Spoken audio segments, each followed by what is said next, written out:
Hey guys, how's it going? First off, I want to say this. Assassin's Creed Shadows is obviously going to be a clusterfuck failure. The game's protagonist Yasuke, a black retainer, is now portrayed as a kanabo-wielding samurai. Now, I wouldn't have a problem with this, except for instead of being a regular character that you meet in the story, akin to how Blackbeard would have been in Black Flag, you're able to play him as the character. And there are many issues with this, though, and that's mainly starting off with his characterization in the trailer, as well as in the trailers and as well as the gameplay. And many other content creators have called out how in the trailer that he had with his gameplay, it sounds like there's a hip hop track infused with it in the background. Like Ubisoft had a very simple, he's black, must add hip hop to it, that'll really get him. Which to me is really strange, especially considering he is an African American, but he's African.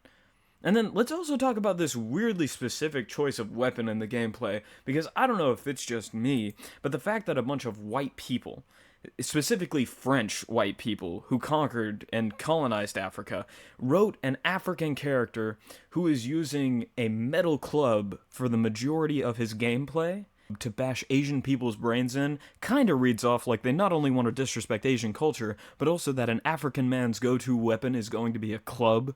Seriously?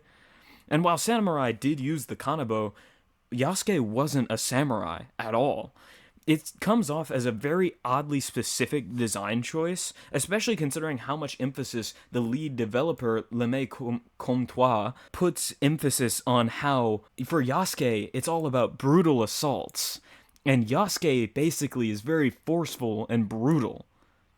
As a black man, as an African man, he's very brutal and forceful, which is just strange. And then he repeats it many, many times in this article specifically. He loves mentioning how brutal Yasuke's gameplay is, and how Yasuke is bigger than our usual protagonists, and just how he's very brutal. It's strange.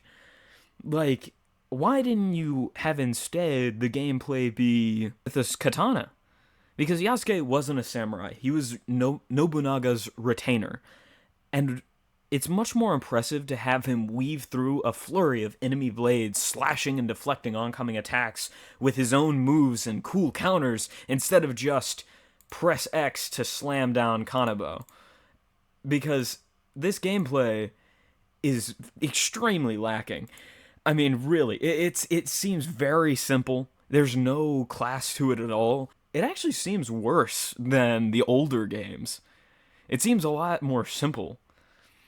Because here's the thing, instead of just press X to slam down Kanabo, it not only comes off as racist and demeaning, but also that they didn't put much thought into it at all, other than just, give the African guy a club.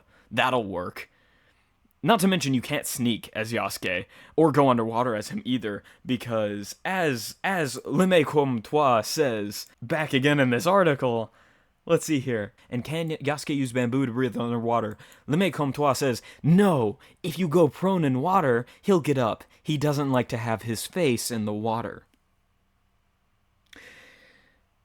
The African character that they're playing as a playable character, he apparently doesn't like having his face in the water. Tell me how that's not racist. As well as, the whole club thing. Like, he can't use a weapon with more skill and finesse. Like, he has to use something simple. I don't know. Maybe that's just how I'm reading this, because the gameplay is all just him slamming down the stick. That's it. He's slamming down the club. That's basically it.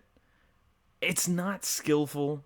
It's just strange. And the attacks here, that's not even defending the attack. That doesn't make sense. The sword is going that way, and he just swings his kanabo over, and that doesn't break his katana.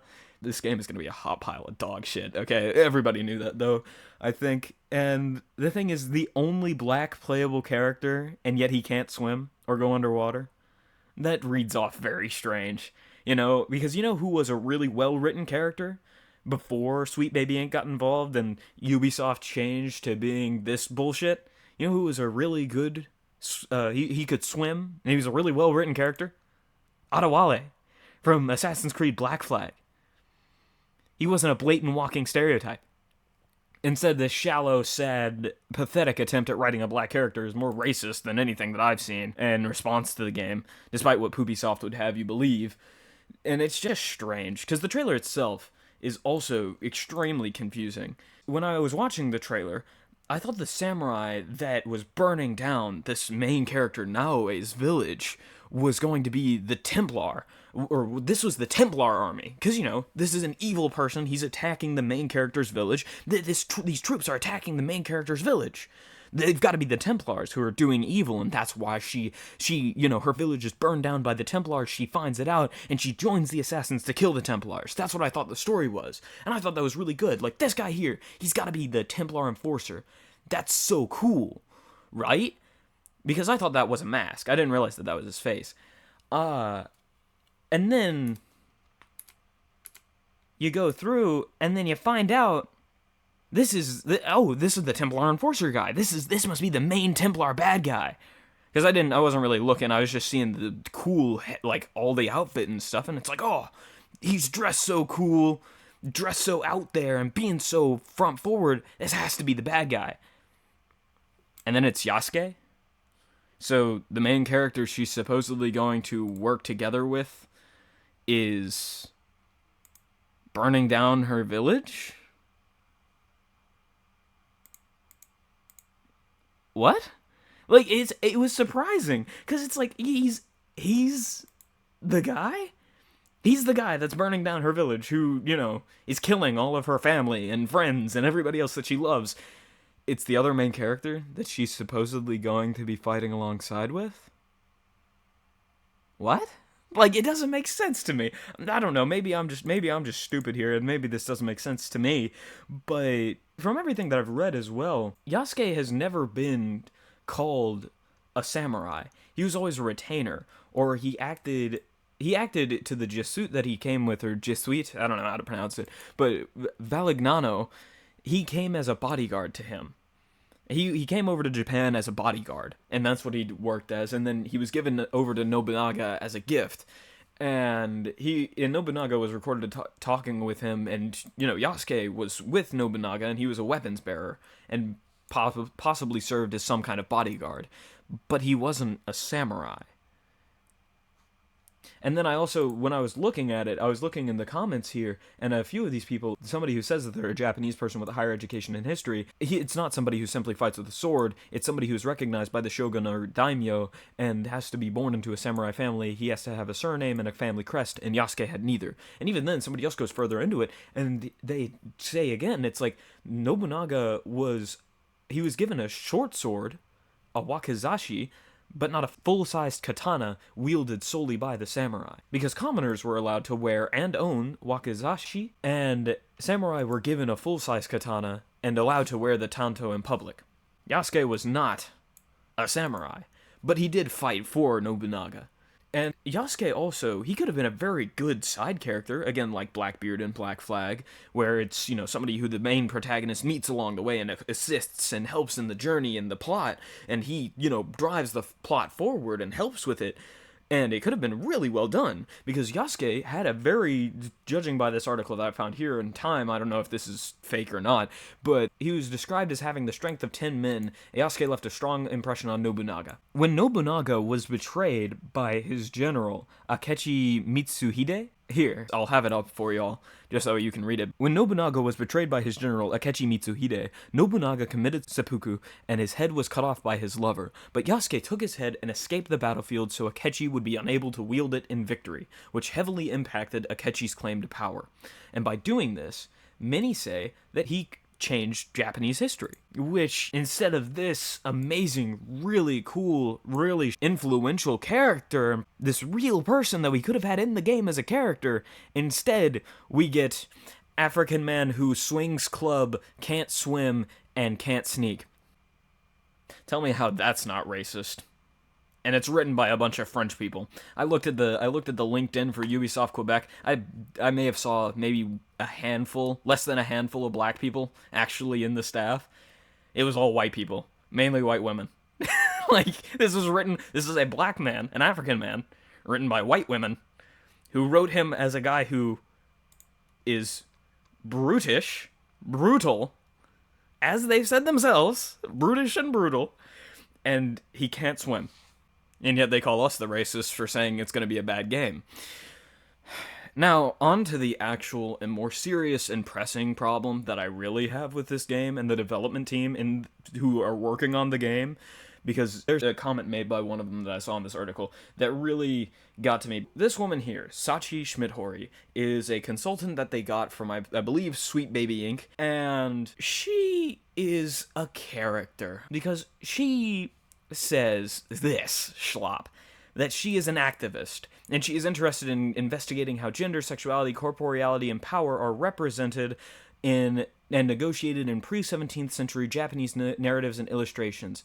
My first book, Tales of Idolized Boys, Male Love in Medieval Japanese Narratives, is on Chigo Monogatari, Buddhist acolyte tales, which often depict romantic relationships between Buddhist priests and adolescent boys. These tales challenge a host of normative moral standards we, academics especially, internalize, including ideas such as sexual orientation, transgenerational sex, that's an important one, remember that one, and sexual agency. And, of note, the official description says it reveals Schmidhori calls for a shift in the hermeneutic strategies applied to Chigo and Chigo Monogatari, and puts forth both a nuanced historicalization of social constructs such as gender, sexuality, age, and agency. So, here's one question I have.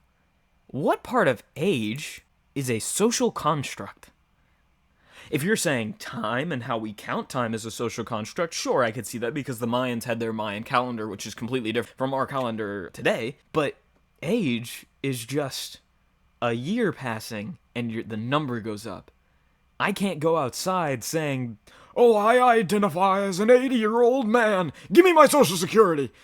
No, that doesn't work because it's not a social construct. That's just something that exists. So, she begins by delineating various dimensions of Chigo, the Chigo title, personal names, gender, sexuality, class politics, and religiosity, to show the complexity of this cultural construct. The Chigo as a triply liminal figure who is neither male nor female, child nor adult, human or deity. Let me tell you this right now. This right here is a lie that she has told them, or that she's now claiming, because she's completely lying about the definition of what Chigo is. I looked it up. It's one Google search. And you know what it is? Chigo has roughly the following meanings. A baby or an infant, in the original usage of the word. And then, it's not title, and it doesn't have anything to do with sexuality, and and instead of saying, oh, it's not just male or female, it's men. Chigo is used for men. It's used for boys, actually, not men, because men are adults, and these are children who are assaulted and sexually assaulted and were abused by these monks and priests. And they are children. It's not that it's child nor adult. They are children. That's it. Chigo means child, no matter what. And they are human. Because, again, later the word came to cover children up to the age of about 6. So, it has changed into its meaning young men involved in homosexual relationships. And there's a reason for that. Oh, sorry, I need to get Chris Hansen off the screen there so you can see that. It changed the meaning to young men involved in homosexual relationships. But we need to remember the root words of this, because it's very important. It's very, very important for the ideology that she's trying to spread and normalize, as she has said herself that she wants to see more of in media, and more of, and normalize. So, let's look at this. Since the Heian period, young trainee monks of about age 12 to 18 would dress up as performing arts, and there were also many other things that they would do. But the thing is, they had long flowing hair and did their hair in chigomage. I don't know how to pronounce that word, but the point is, they dressed them up like women, because the Buddhists were closed off to women, as it was an earthly desire. Yet instead, they would involve themselves with homosexual relationships with these children, as they would take on the female role in a male society. So children would take up the female role of being the sexual objects of these monks, and the monks would abuse them sexually. And I say abuse because having sexual relations with a child, regardless, is abuse. It is abuse, and that is child abuse, and I think that the fact that this woman is promoting this in saying that, we want to challenge transgenerational sex. Let's look at who else. Let's look at who else would support transgenerational relations. Since I don't think sex is allowed on YouTube, I might get shadow banned for that, which kind of sucks. But these are the fellow advocates for transgenerational sex. These same kinds of people, they want the same thing. They support it wholeheartedly. Yeah, transgenerational. Yeah, that's such a good idea. Sarcasm, by the way, just for anybody who's hearing me saying that and gonna take that out of context, that's sarcasm. And then she wants to say that Chigo Monogatari is a modern reception history of Chigo Monogatari follows, revealing, not surprisingly, though, that the tales have often been interpreted through cultural paradigms rooted in historical moments and worldviews far removed from the original. Ah, yes, so people who aren't pedophiles see the stories and go, these are weirdos trying to justify being pedophiles, and it's gross. From the 1950s to 1980s, research on Chigo was hindered by widespread homophobic prejudice. Possibly, or it could just be that people don't want to look into the stories of pedophiles.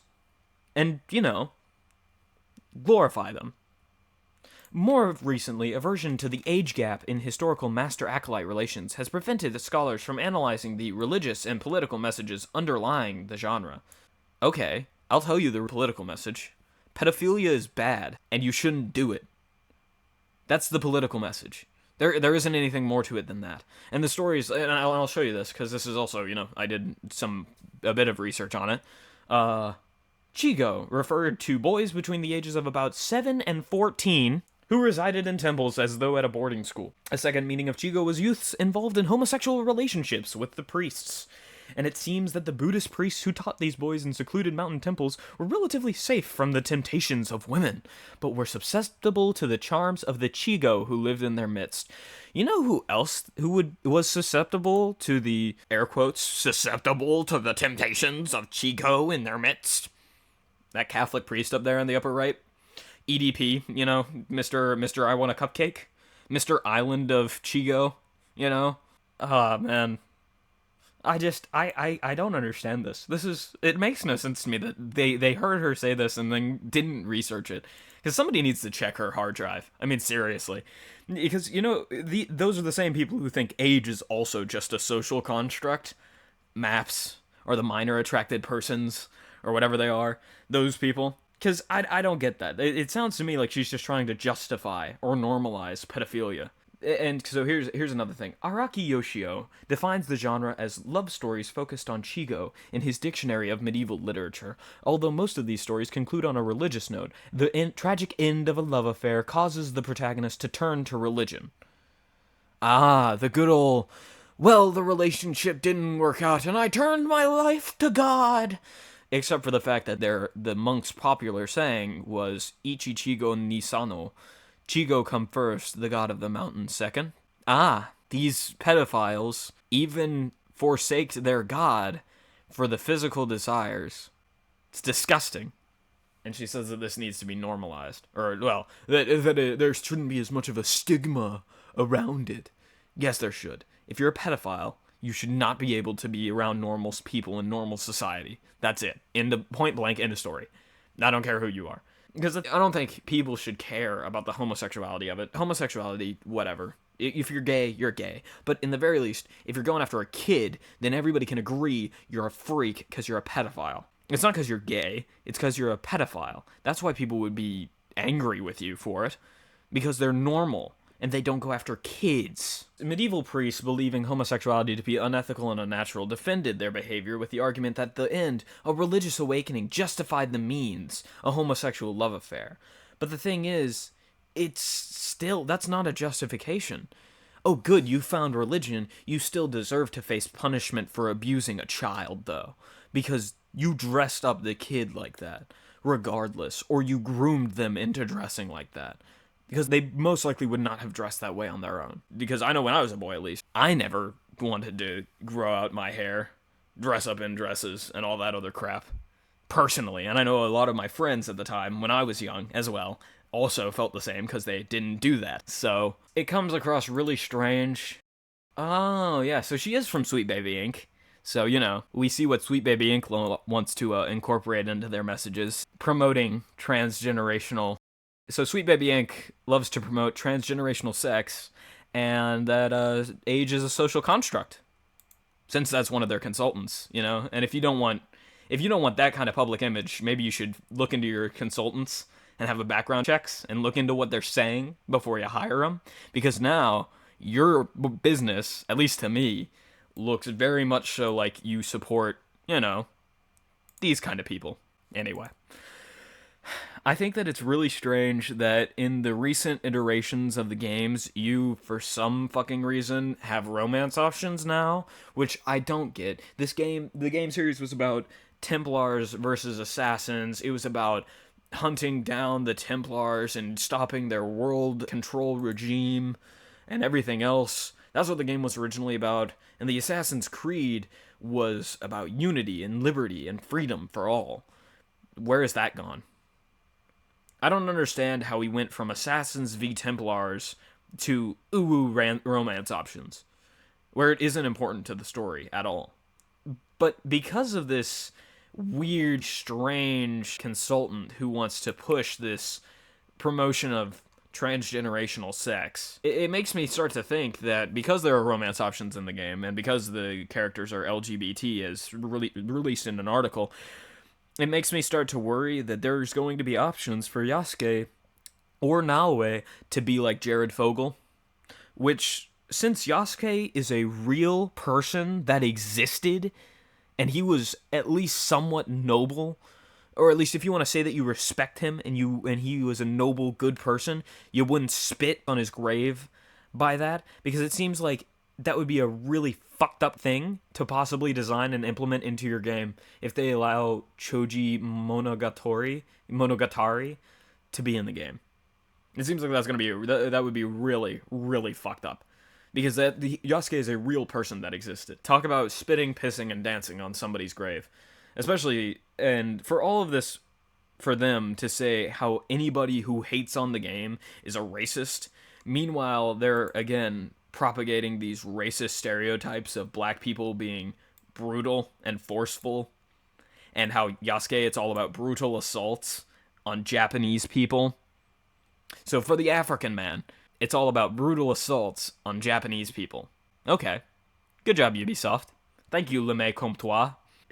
I mean, seriously, it's like they're promoting these transgenerational relationships, and also considering the fact that even in the trailer itself, in this trailer, all there is for the Assassins is this little tagline that Yasuke says before he leaves. In the shadows.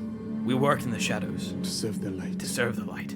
Yeah, except for you don't work in the shadows. You just cut somebody's head off in daylight. What are you talking about? Justice. We work in the shadows.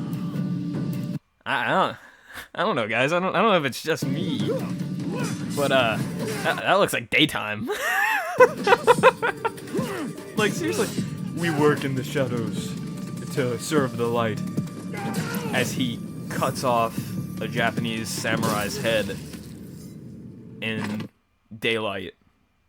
Okay, sure.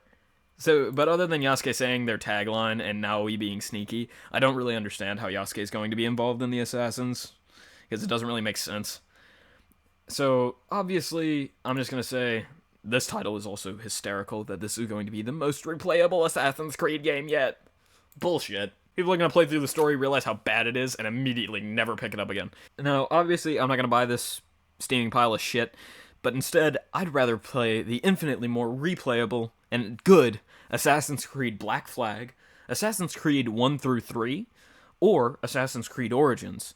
You know, the games that were still about the Assassins versus Templars or Secret World Order, and they also still had good writing elements and characters. Anyways, thank you all for watching this video to the end, and if you like the video, consider giving it a thumbs up and maybe hitting that subscribe button down below. I'll catch you all next time.